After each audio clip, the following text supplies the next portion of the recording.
할렐루야, 반갑습니다. 오늘도 TBC 성경 공부에 나오신 분들을 진심으로 환영하며 오늘은 54강입니다.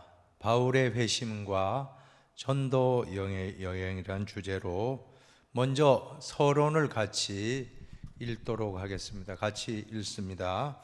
불길처럼 번져나가는 이 놀라운 복음의 확산에 충격을 받은 사울은 유대교에 충성하는 골수분자로서 참을 길이 없었습니다. 그는 예루살렘에서부터 시작한 복음의 불길이 사마리아 지방으로 확산되는 그 불길을 잡고 기독교의 뿌리를 뽑아버리겠다는 마음을 굳게 먹었습니다. 그리하여 그는 대제사장에게서 그리스도인을 잡으라는 공문서를 받아가지고 살기 등등하여 다메섹을 향하여 길을 떠나게 되었습니다. 그러나 사울에게 놀라운 사건이 일어났습니다. 그리스도께서 사울에게 나타나신 것입니다. 그리스도의 음성을 들은 사울은 거기에서 그리스도 앞에 거꾸러지고 사울이 바울이 되어 그리스도에게 사로잡힌 바 되어서 그리스도의 복음을 이방 세계에 전하는 세계 선교의 주역이 됩니다. 사도 바울에 대한 말씀, 사도 바울의 회심이 기독교 역사에 얼마나 중요한 전환점이 되었는가, 우리가 같이 사도행전 9장으로부터 사도행전 21장 18절까지 말씀을 중심으로 함께 나누고자 합니다. 먼저 생각을 여는 질문은 함께 읽어보겠습니다. 사람의 가치를 평가하는 기준은 여러 가지입니다. 그중 그 사람이 누구에게 속해 있는가 하는 것은 그 사람을 잘 보여주는 중요한 기준이 됩니다. 바울은 예수 그리스도에게 사로잡혀 복음을 전하는 도구로 사용되어 세계 선교에 혼신을 다한 자였습니다. 그는 그리스도에게 사로잡혀 모든 것을 할 수 있었습니다. 그리고 바울에게 있어서 자랑은 그리스도밖에 없었습니다. 그리스도는 바울의 생의 전부였습니다. 얼마나 고귀한 것입니까? 당신은 누구에게 속해 있습니까? 당신은 누구에게 사로잡혀 있습니까? 여러분은 누구에게 속해 있습니까? 또 누구에게 사로잡혀 있습니까? 목숨을 바쳐도 아깝지 않는 대상이 누구입니까? 그것을 가지고 그것을 위해서 목숨을 바칠 수 있다라고 하는 것은 가장 행복한 인생이라고 저는 믿습니다. 사도 바울이 바로 예수에게 사로잡혀 예수를 위해서 땅끝까지 복음을 전파하다가 자신의 모든 젊음과 몸을 바쳤던 사도 바울의 모습, 오늘 우리가 함께 묵상할 수 있게 되길 바랍니다. 용어의 해설입니다. 안디옥입니다. 시리아의 북쪽에 자리하고 있던 도시인데 가장 큰 도시 로마와 그 다음 도시 알렉산드리아, 세 번째 도시가 바로 안디옥으로 세 번째 큰 도시일 만큼 참 큰 도시였습니다. 우리가 잘 아는 대로 예루살렘 교회에 큰 박해가 일어나자 그리스도인들이 박해를 피해서 흩어져서 사마리아로, 또한 북쪽 시리아로 올라간 사람들이 안디옥, 시리아에 있는 안디옥도 바로 시리아 안디옥이 있고 비시디아 안디옥이 있습니다. 구분하시기 바랍니다. 비시디아 안디옥은 지금의 터키 땅이고 또 지금의 수리아 땅은 바로 시리아 안디옥입니다. 이곳은 이방 선교의 중심 센터가 된 교회가 바로 안디옥 교회입니다. 제우스를 보세요. 개역 한글판 성경에는 스스로 번역되었는데 개역 개정판에는 제우스로 잘 번역되어 있습니다. 히랍의 올림포스의 여러 신 중에 최고의 신, 신들의 아버지가 바로 제우스입니다. 헤르메스는 누구입니까? 개역 한글판에는 허메로 번역이 되어 있는데, 헤르메스는 올림포스의 여러 신들, 12신들 중에 하나이고, 제우스의 막내 아들, 제우스는 아버지고 이 헤르메스는 아들이다라고 보시면 됩니다. 아데미는 누굽니까? 아데미는 아르테미스라고도 하는데 제우스 신의 딸입니다. 제우스 신의 딸로서 아폴로와 쌍둥이이고, 수렵의 여신이며 처녀의 수호자, 출산과 풍요를 관장하는 신으로 숭배했습니다. 아데미 신전의 그러한 모습을 보시면, 이 아데미 신전은 에베소에 위치해 있는데 세계 7대 불가사의에 들 만큼 아주 웅장한 건물이 바로 아데미 신전입니다. 그만큼 당시 시대 배경은 우상이 그렇게 많이 있었다. 사도 바울이 복음 전하는 곳곳마다, 가는 곳마다 우상의 신전이 가는 곳마다 많았다는 것을 우리는 알 수가 있습니다. 이제 시대적인 배경을 보십시다. 시대적인 배경, 첫 번째로 로마의 도로를 통한 복음 전파입니다. 그 당시 로마는 도로가 가장 발달되어 있었습니다.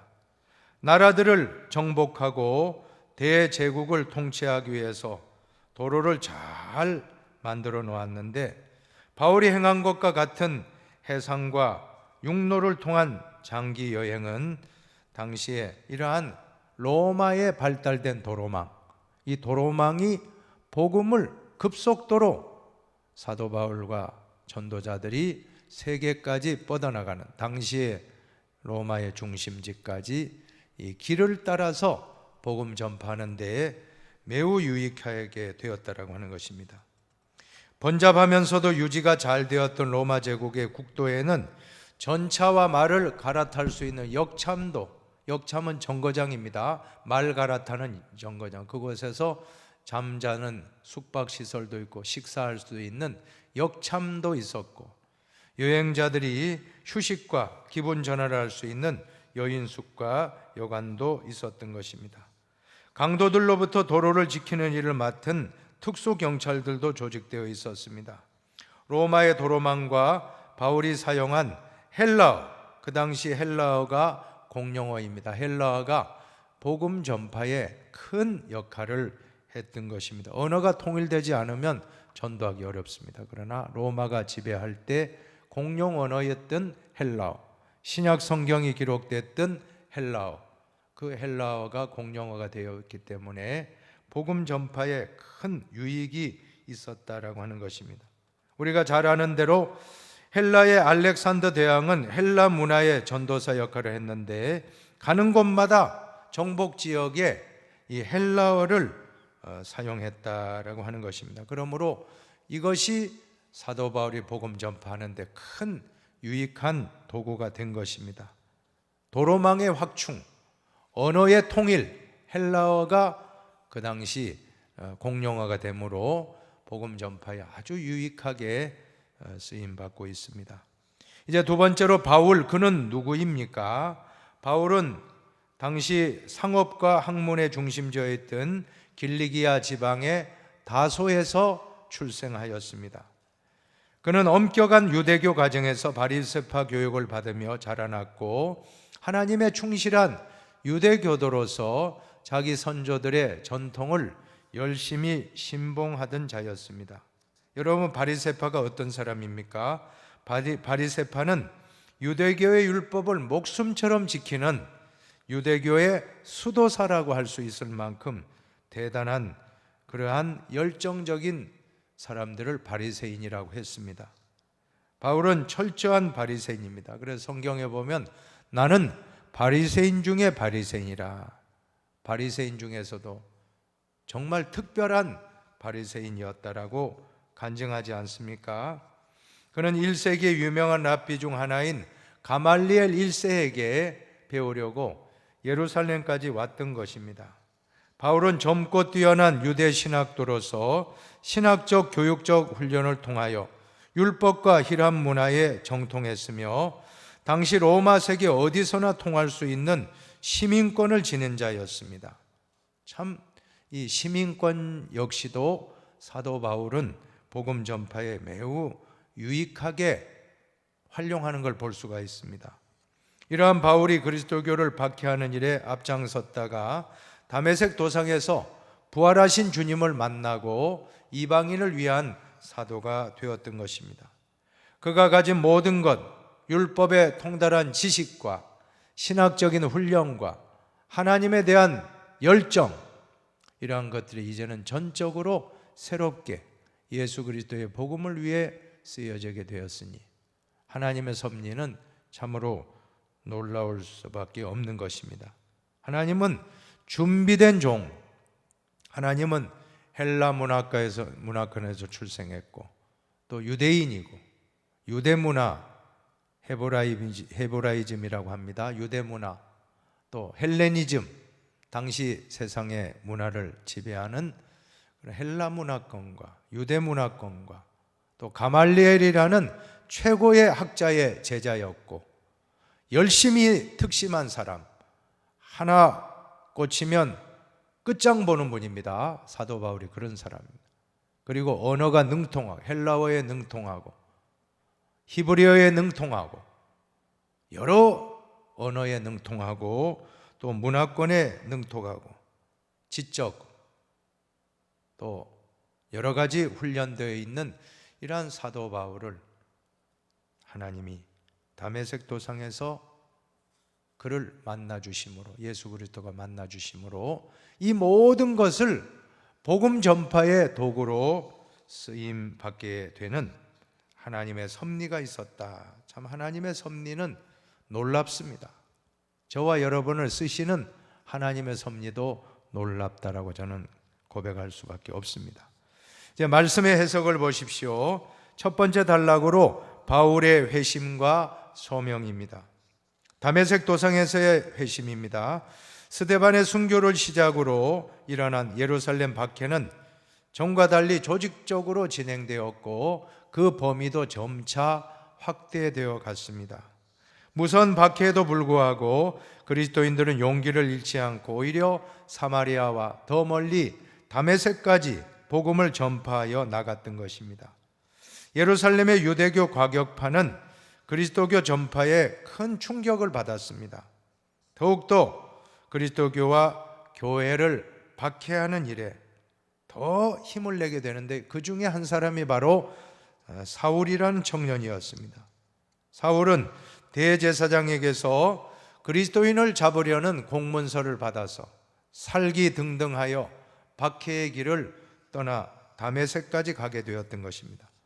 그런데 이 다메섹 도상에서 유다에서 예루살렘에서 다메섹까지 남쪽에서 북쪽으로 먼 거리를 갈 만큼 아주 열심히 있는 사람입니다. 그래서 그 다메섹 도상에서 바울 개인에게만 아니라 기독교 역사상 가장 중요한 전기가 되는 전환점이 되는 회심 사건이 일어났던 것입니다. 가는 도중에 갑자기 강한 빛이 비추어 눈을 멉니다. 그리고 음성이 하늘에서 들리는데 사울아 사울아 내가 어찌하여 나를 박해하느냐 주여 누구시옵나이까 나는 내가 박해하는 예수라는 이 음성을 듣고 그 자리에 꼬꾸라졌습니다. 그리고 예수님이 살아계신 그리스도라는 확신을 가지게 되었고 이때로부터 바울은 그리스도인 박해자에서 예수 그리스도의 선교사로 박해자가 선교사로 완전히 전환되었는데 놀랍지 않습니까? 하나님의 역사가 바로 그러한 것입니다. 두 번째로 아나니아의 사도 바울 영접입니다. 강력한 빛을 받은 사울은 눈이 보이지 않았습니다. 3일 동안 눈이 멀었습니다. 사람들의 손에 이끌려 다메섹으로 들어갔는데 그는 바로 유다라고 하는 사람의 집에 머물렀습니다.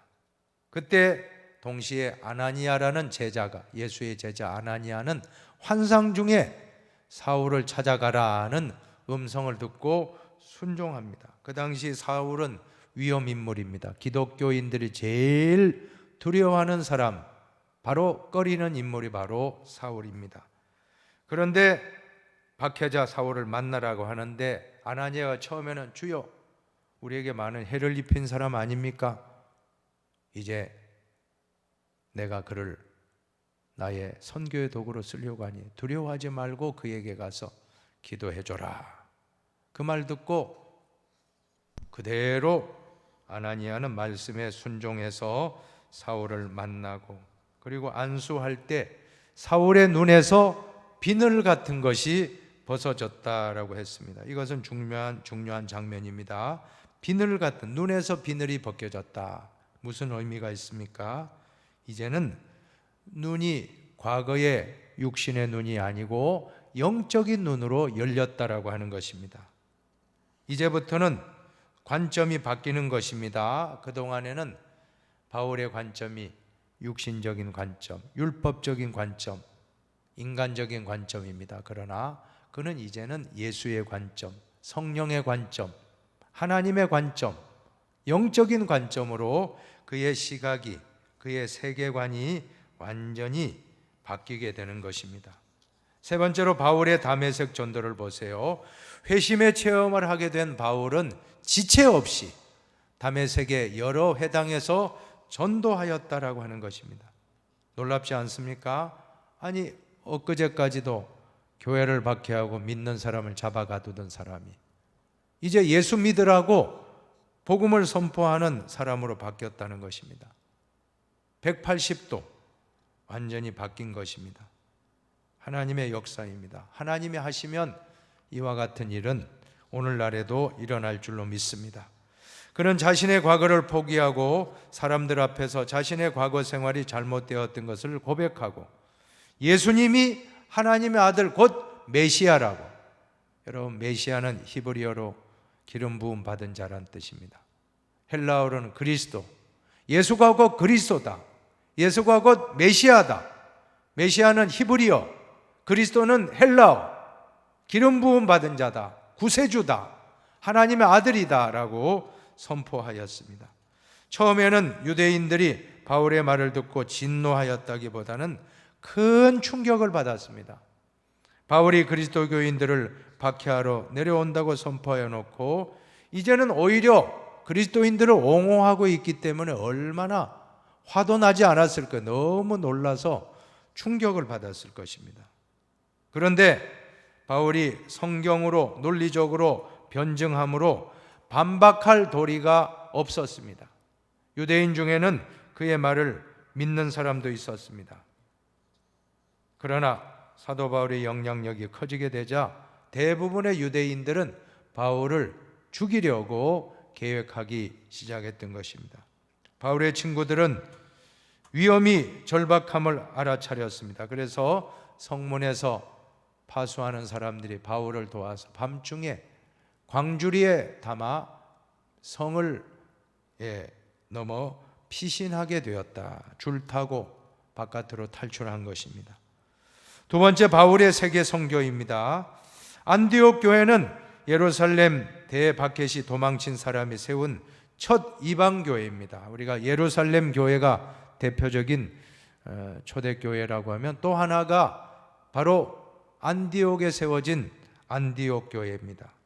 그러나 안디옥 교회 안에서도 헬라말을 하는 유대인들과 정통 히브리 유대인들 사이에 갈등이 있었다라고 하는 것입니다.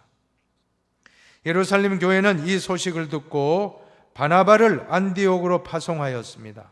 바나바는 은혜가 충만한 사람으로서 안디옥 교회를 격려하고, 그리고 사울을, 다소에 있는 사울을 찾아가서 만나서 안디옥으로 데려와 1년간 함께 안디옥 교회를 섬겼던 것입니다.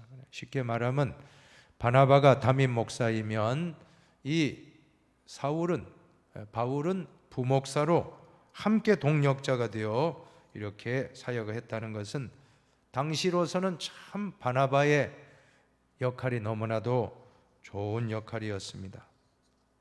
어느 누구도 바울을 인정하지 않을 때, 그런데 이 바나바는 사울을 찾아가서 그를 자기 사역지로 데리고 와서 함께 사역을 하게 되었다.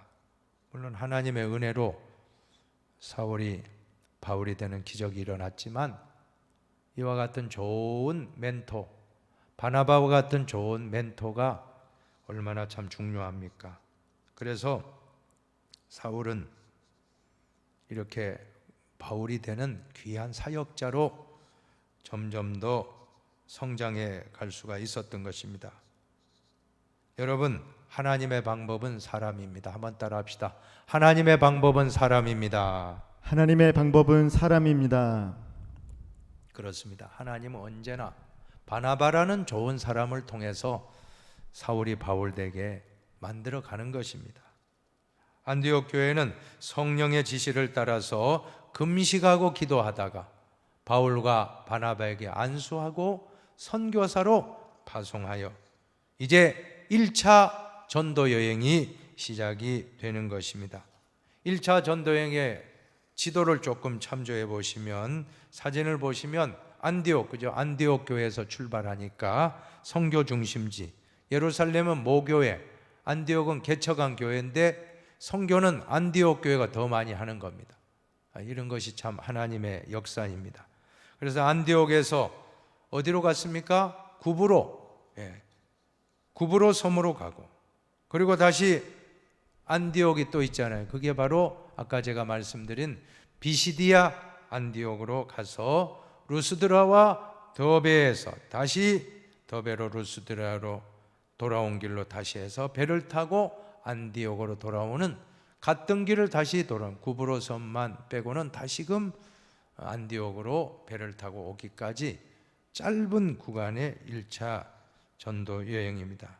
그 기간의 내용을 잠깐 살펴보면, 구브로 섬의 선교를 보십시오. 사도 바울은 바 예수라는 유대인 거짓 선지자 박수 엘루마입니다. 엘루마의 방해를 받자 그를 잠시 소경으로 만들었으며 이 일로 인해 총독에게 복음이 전파되었다라고 하는 것입니다. 선교지에는 오늘날에도 많은 기적이 일어납니다. 왜?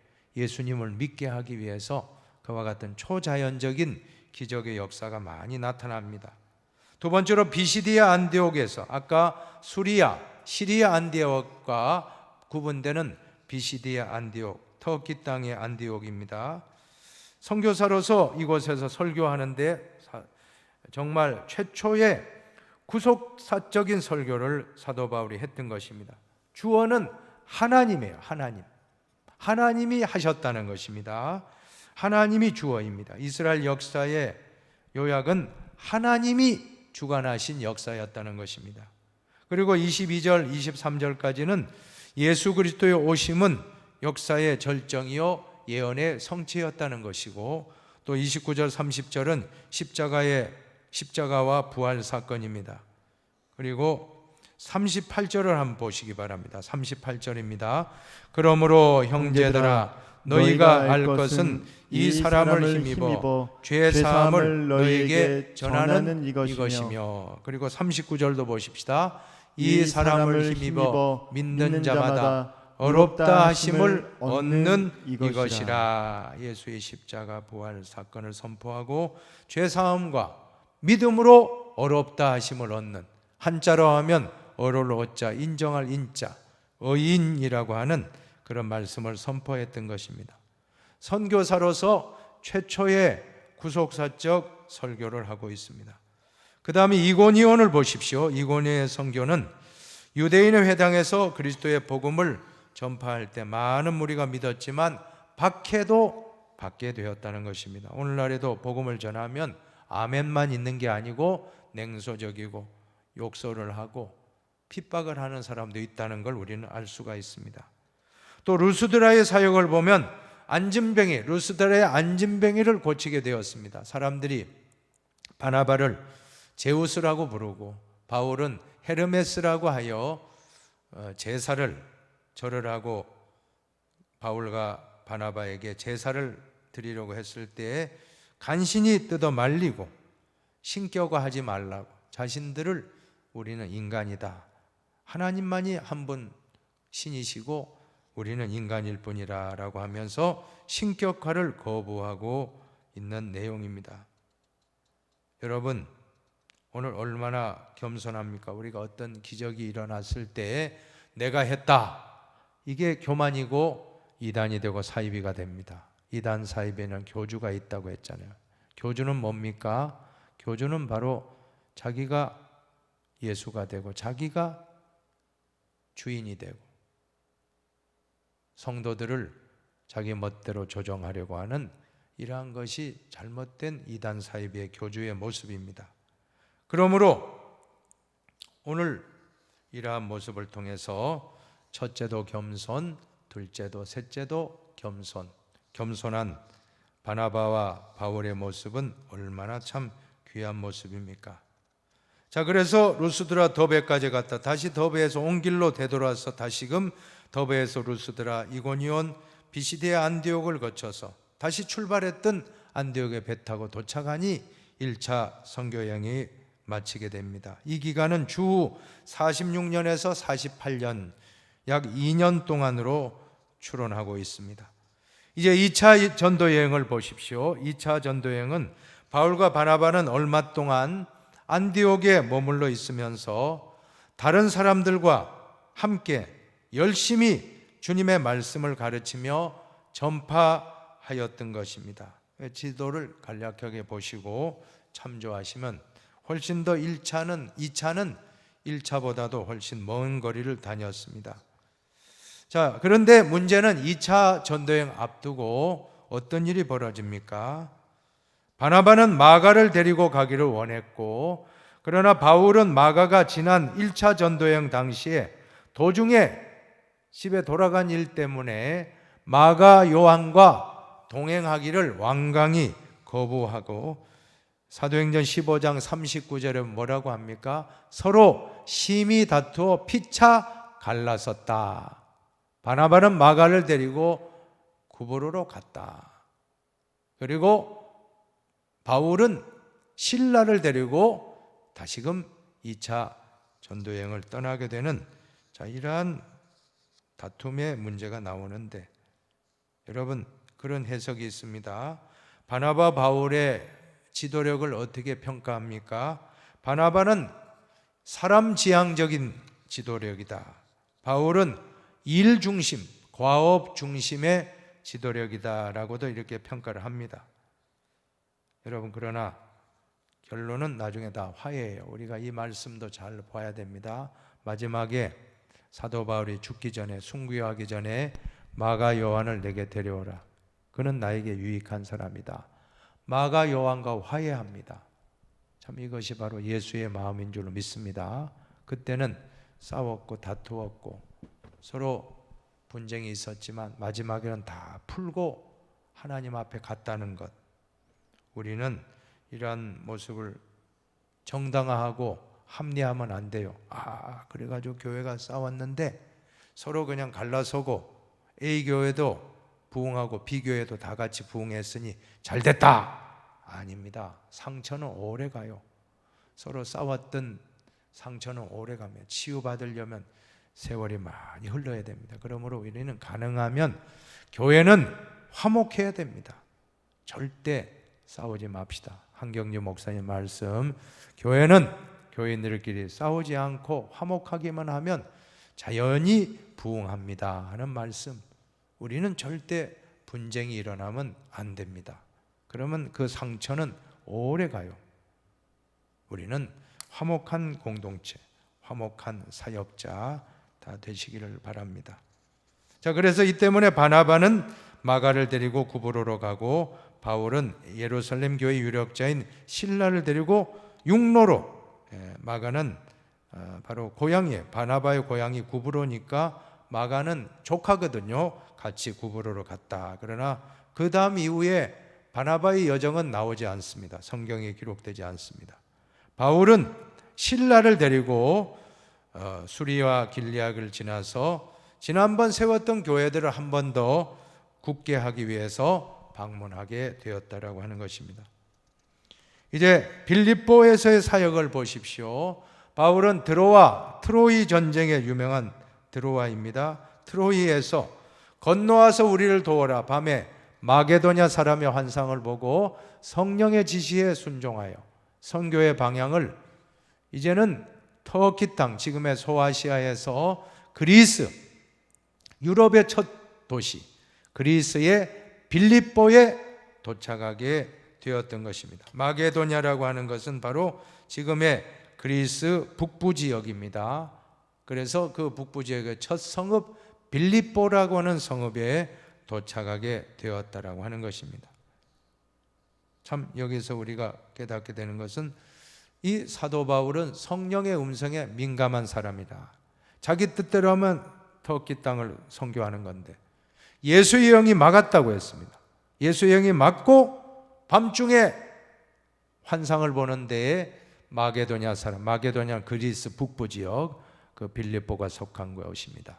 빌립보에 있는 사람, 마게도냐 사람이 건너와서 우리를 좀 도와주십시오. 이렇게 간청하는 것을 환상 중에 보고 그는 성령의 음성에 다 순종하여 배를 타고 이제는 바로 마게도냐 지역으로 건너가니 첫 성읍이 바로 빌립보였던 것입니다.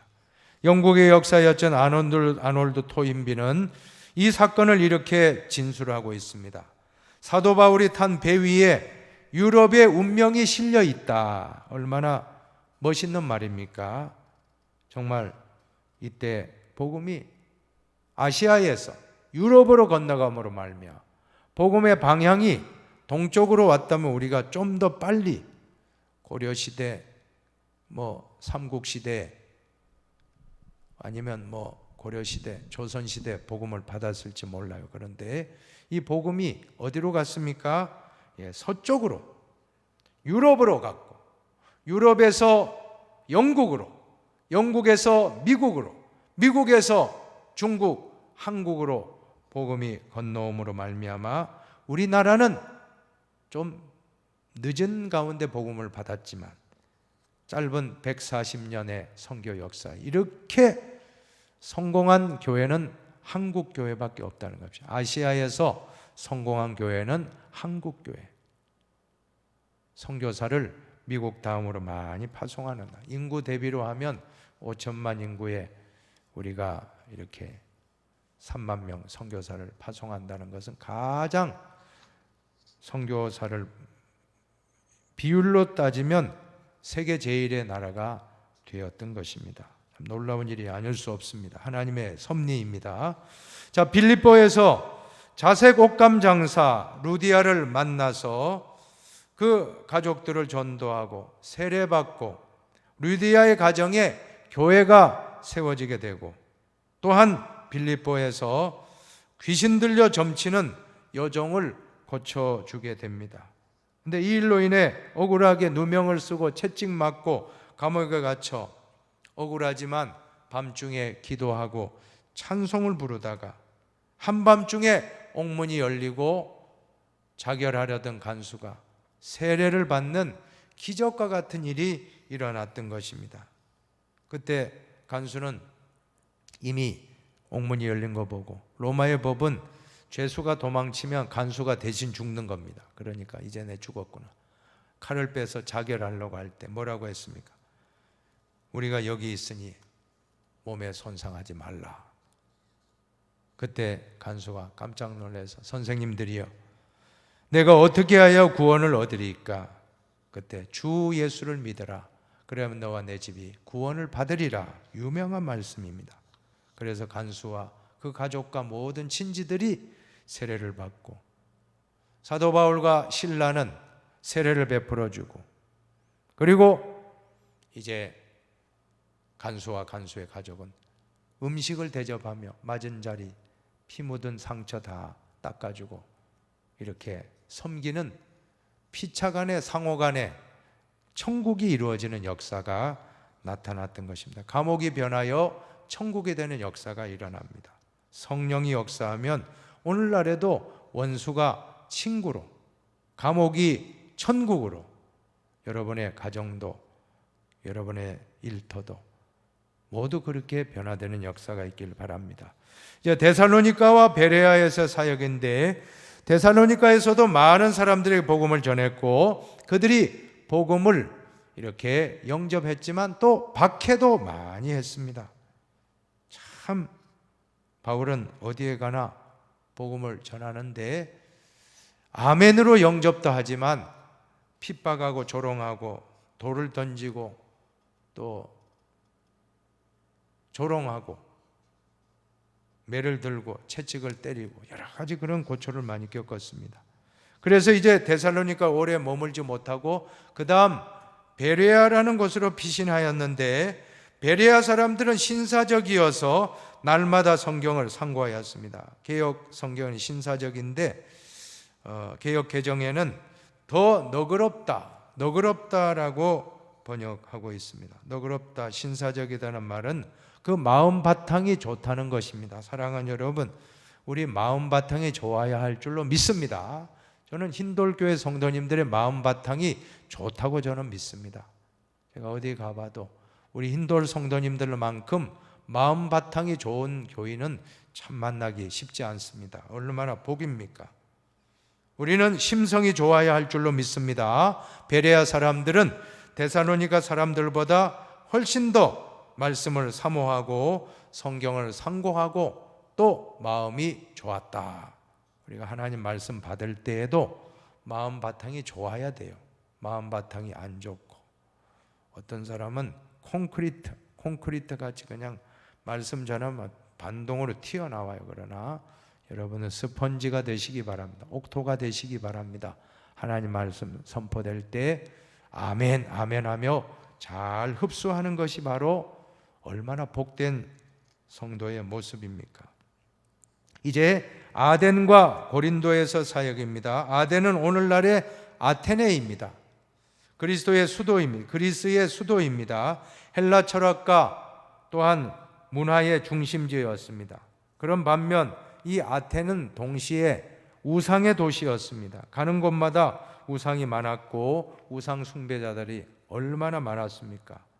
그래서 사도 바울은 아레오바고라는 그곳에서 유명한 설교를 합니다. 아덴 사람들아, 너희를 보니 범사에 종교심이 많도다. 그러면서 각종 우상을 이야기할 때 알지 못하는 신까지 나와요. 알지 못하는 신이 무엇입니까? 마치 무명용사의 묘소와 같은 것입니다. 죽었는데 누가 죽은지 모르는 무명용사. 신들도 여러 신들이 있는데 혹시 그 신의 이름을 잊어먹으면 그 신이 진노할까 봐 무명신, 알지 못하는 신의 그러한 우상까지 만들어 놓고 절하여 재앙을 막고자 하는 그런 모습을 지적하고 있는 것입니다.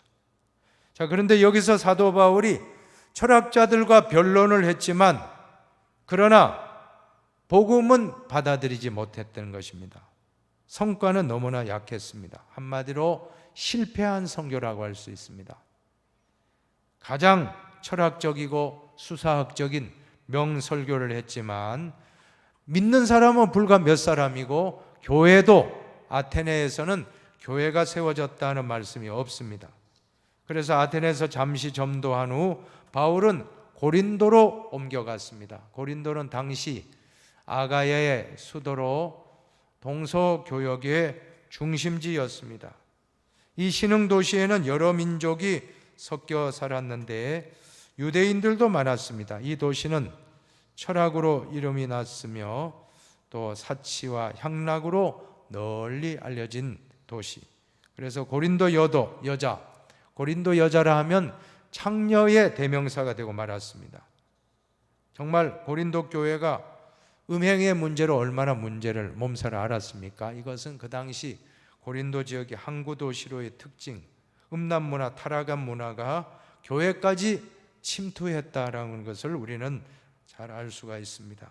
자, 이 2차 전도행이 이제 다 끝을 맺게 되는데 약 2년 동안 주 49년에서 51년까지 2년 동안의 2차 전도여행을 이제 마치게 되고 3차 전도여행을 보십시오. 3차 전도여행은 사도 바울이 바로 이 전도여행을 이렇게 실시하게 되는데 이번 여행은 주로 지도를 잘 보시고 바로 에베소에서의 그런 목회 활동, 참 이것이 중요합니다. 에베소에서 목회에 집중하고 3차 전도여행 기간은 53년에서 56년, 약 3년에 걸쳐서 했을 것으로 추정됩니다. 자, 에베소 사역을 보십시오. 에베소는 현재 바로 셀주크입니다. 터키 땅 셀주크. 에베소는 대도시로서 그 지역 무역의 중심지였습니다. 이 도시는 에게해의 중요한 항구 도시였습니다. 바울은 에베소에서 2년 3개월 정도를 머물면서 목회에 전념하였습니다. 물세례만 알던 그들에게 성령의 세례도 받게 하였던 것입니다. 그 다음엔 드로아를 보십시오. 드로아에서는 바울의 설교를 창가에 걸터 앉아 졸며 듣다가 떨어져 죽은 유두고를 소생시키는 사건이 나옵니다. 이것은 한편으로는 부활의 믿음을 갖게 하는 말씀인데, 자, 유두교가 어디에 있었다고 했습니까? 유두교가 말씀을 듣는데 사람들이 많이 왔고, 그리고 그 높은 곳에서 유두고가 창가에 걸터 앉아 있다가 졸다가 떨어져 죽었다라고 하는 것입니다. 그러나 하나님이 그 사건을 통해서 유두고를 살려주시고 부활의 소망을 얻게 했던 것입니다. 하나님의 역사는 언제나 결과적으로는 합력하여 선을 이룬다는 것을 우리는 알 수가 있습니다. 다음은 밀레도의 사역을 같이 한번 읽어주시기 바랍니다. 바울은 밀레도에서 에베소에 있는 교회 장로들을 초청하여 함께 예배드리며 고별 설교를 하였다. 사도행전 20장 24절에서 복음을 위한 바울의 생명을 건 충성을 엿볼 수 있다. 한번 사도행전 20장 24절을 같이 한번 읽어봅니다. 내가 달려갈 길과 주 예수께 받은 사명 곧 하나님의 은혜의 복음을 증언하는 일을 마치려 하면은 나의 생명조차 조금도 귀한 것으로 여기지 아니하노라. 복음을 위해서 목숨을 아끼지 아니하고 순교를 각오한 일사각오. 우리 신앙의 선배 주기철 목사님의 유명한 설교 제목이 일사각오, 한번 죽겠다라고 하는 각오. 자, 일사각오라는 설교가 바로 주기철 목사님의 마지막 설교라고 하는데, 자, 사도 바울 역시도 고별 설교를 하면서 나는 복음을 전하다가 나의 생명을 잃는다 할지라도 나는 조금도 귀한 것으로 여기지 않겠노라. 참 위대한 사도입니다. 위대한 사도의 모습. 여러분, 한편으로 보면 우리가 죽을 각오를 하고 한다면 못할 일이 없을 줄로 믿으시기 바랍니다. 죽기를 각오하고 무슨 일을 해보십시오. 사업을 해도, 또 여러분 공부를 해도, 또 이런 목회를 해도 죽을 각오를 하고 하면 안 될 일이 무엇이 있겠습니까? 바로 사도 바울도 왜 위대한 사도가 되었는가? 바로 이와 같이 목숨을 걸고 하는 것입니다. 목숨을 걸고 하나님 일을 할 때에 하나님은 바울을 사용하여 세계 복음화의 가장 위대한 도구로 써주셨던 것입니다. 다음은 두로와 가이사랴의 사역도 한번 읽어주시기 바랍니다. 가이사랴에서 빌립의 딸들과 수행하던 사람들이 바울의 예루살렘 행을 만류했지만 바울은 박해뿐만 아니라 순교도 각오하였다. 바울의 그 가죽 허리띠를 가져와서 손과 발을 꽁꽁 결박하고 이 띠 임자가 예루살렘에 가면 이렇게 될 것이다 라고 예언을 합니다. 이제 잡힌다 하는 겁니다. 그래서 당시에 여러 사람들이 사도 바울에게 예루살렘에 들어가면 위험합니다, 들어가지 마십시오, 막아섰습니다. 자, 그러나 뭐라고 합니까? 나는 주 예수의 이름을 위하여 결박당할 뿐만 아니라 뭐라고 합니까? 죽을 것도 각오하였노라. 한번 같이 읽어봅시다. 나는 주 예수의 이름을 위하여 결박당할 뿐 아니라 예루살렘에서 죽을 것도 각오하였노라 하니. 일사각오죠. 일사각오. 얼마나 참 위대한 인물입니까? 자, 여기에서 결박됩니다. 실제 그대로 되고 이렇게 해서 로마의 군대에 잡혀서 이제 재판을 받게 되는데, 그때 사도 바울은 또 바울이 가지고 있는 시민권, 지금 미국 시민권자 얼마나 참 자부심이 대단합니까? 미국 시민권 얻으려고 원정 출산해서 태어난 곳에서 그냥 아기는 미국 시민권자가 되거든요. 그래서 한국에서 원정 출산도 하고 뭐 그런 말이 있었잖아요. 그만큼 미국 시민권자로서의 그 권리와 자부심과 긍지는 대단하거든요.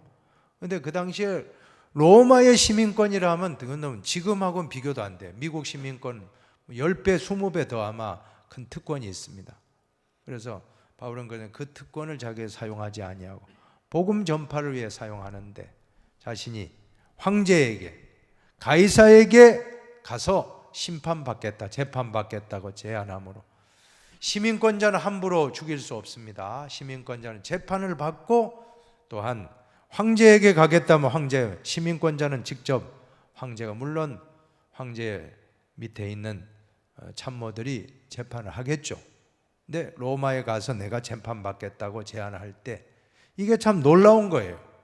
당시에 그냥 예루살렘에 있었으면 사도 바울을 죽이기 전에는 먹지도 마시지도 않겠다는 사람이 40여 명이 있었다고 그래요. 40여 명.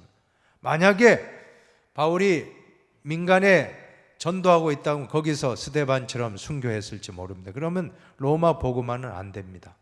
하나님이 그 당시 최강의 군대, 최강의 경호, 최강의 그러한 힘을 자랑하는 로마 부대에 딱 호위를 하게 한 거예요. 그래서 276명과 함께 로마 가이사에게 재판받으러 가게끔 하여 배를 태워가지고는 로마까지 가서 로마에 있는 군인들과 로마 시민들과 로마의 모든 중요한 귀족들에게, 평민들에게 복음을 전파하여 불과 200~300년 후에는 이 로마가 복음화가 되는 기적과 같은 역사가 일어나게 되었던 것입니다. 하나님의 섭리는 참 놀라운 것입니다. 자, 이럴 때 바울의 시민권을 사용했다는 것도 우리는 알 수가 있습니다. 이제 신학적인 의미를 보시겠습니다. 첫 번째는 하나님의 우주 구원의 증언자 바울입니다. 사도행전의 핵심 주제는 뭡니까? 사도행전 1장 8절 복습해 보실까요? 한번 같이 읽어봅니다. 오직 성령이 너희에게 임하시면 너희가 권능을 받고 예루살렘과 온 유대와 사마리아와 땅끝까지 이르러 내 증인이 되리라 하시니라. 오늘 사도행전 말씀은 예루살렘에서 유대로 사마리아로 땅끝까지, 오늘 로마까지 가서 복음을 증거하리라 하는 이 말씀의 틀대로 지금 전반부 1장부터 12장까지는 베드로를 중심으로, 후반부 13장부터 28장까지는 사도 바울을 중심으로 기록된 책이 바로 이 구조로 예루살렘, 유대, 사마리아 땅끝까지 사도행전의 중요한 주제, 키워드가 바로 이 말씀입니다.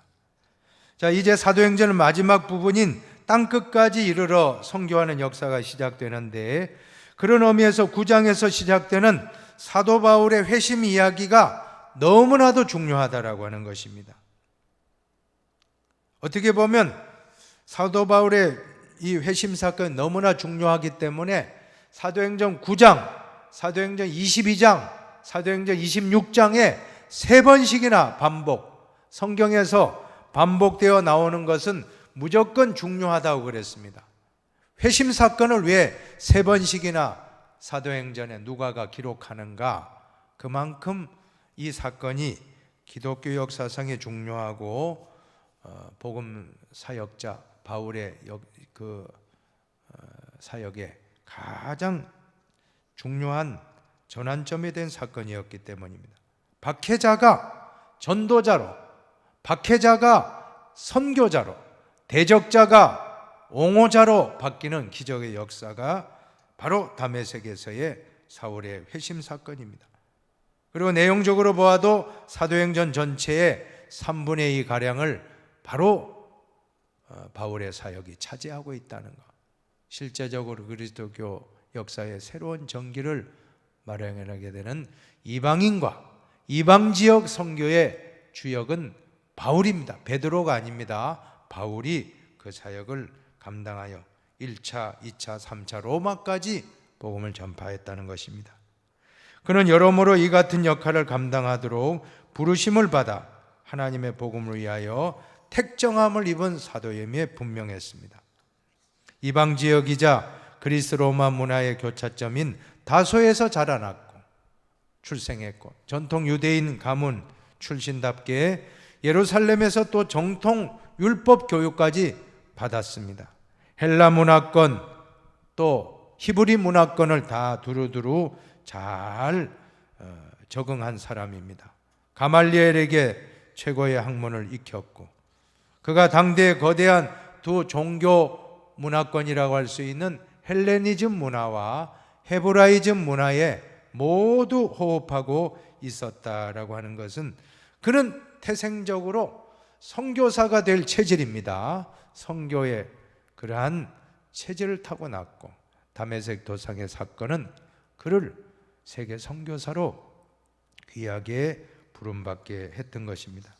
뿐만 아니라 그는 로마 시민권까지 갖고 있어서 정치적으로 유리하게 로마 시민권 사진을 보십시오. 지금 바로 미국 시민권 비교도 안 되는 특권이 있는 시민권인데 그 시민권이 있었기 때문에 사도 바울을 로마 사람들이 함부로 할 수가 없습니다.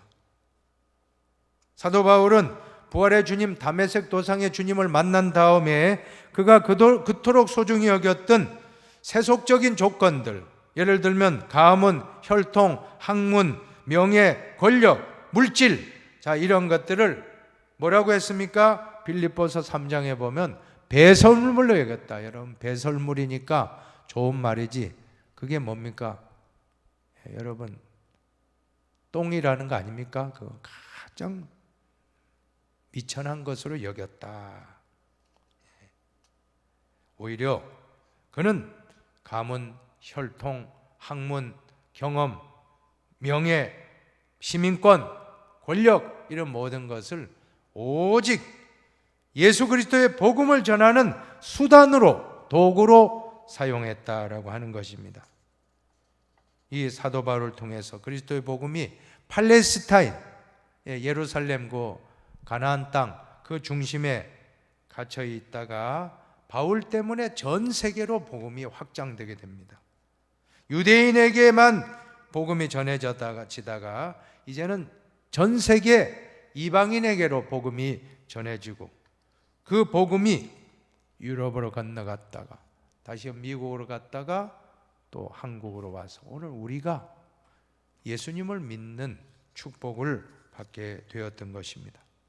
이 모든 건 누가 했습니까? 물론 사도 바울이 했다고 하지만 아니에요. 사도행전의 주인공은 베드로가 아니고 바울이 아니고 바나바가 아니고 누구라 했습니까? 성령님입니다. 성령. 한번 따라합시다. 성령행전. 성령행전. 성령행전. 성령행전. 네, 사도행전의 별명이 바로 성령행전입니다. 인간이 아닙니다. 성령이 하는 것입니다. 그래서 선교학에서 유명한 이론이 바로 미시오 데이. 미시오 데이라는 게 뭡니까? 하나님의 선교입니다. 한번 해봅시다. 하나님의 선교. 하나님의 선교. 하나님이 주체입니다. 하나님이 주체입니다. 선교의 주체는 하나님이십니다. 선교의 주체는 하나님이십니다. 그동안에 선교사가 하는 걸로 알았거든요. 교회가 하는 걸로 알았거든요. 아닙니다. 교회와 선교사는 도구이고 배후에 하나님이 하신다.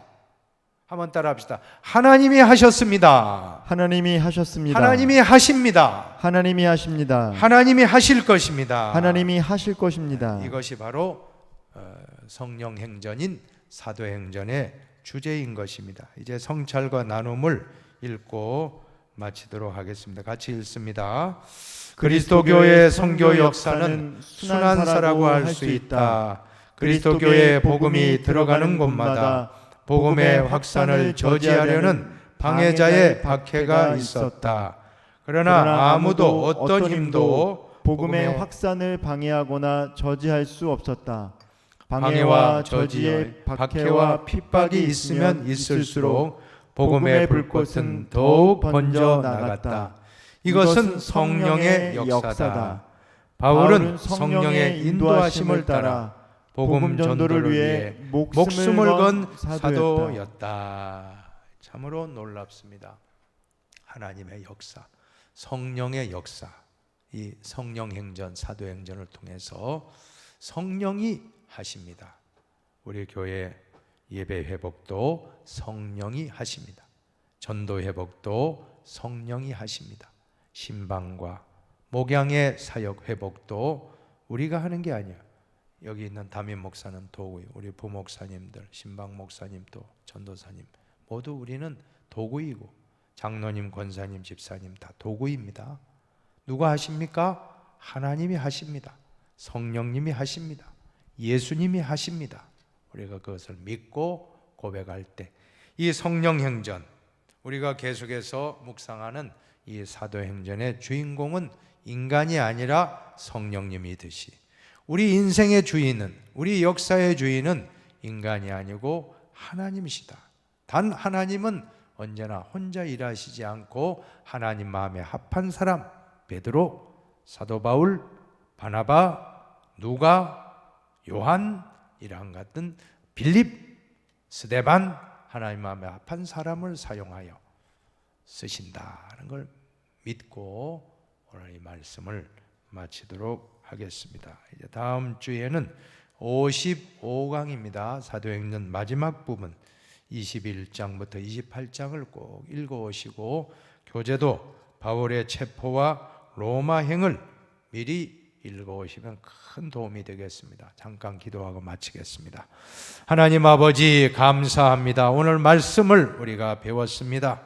사도행전의 역사는 성령행전입니다. 하나님이 하셨습니다. 하나님이 하십니다.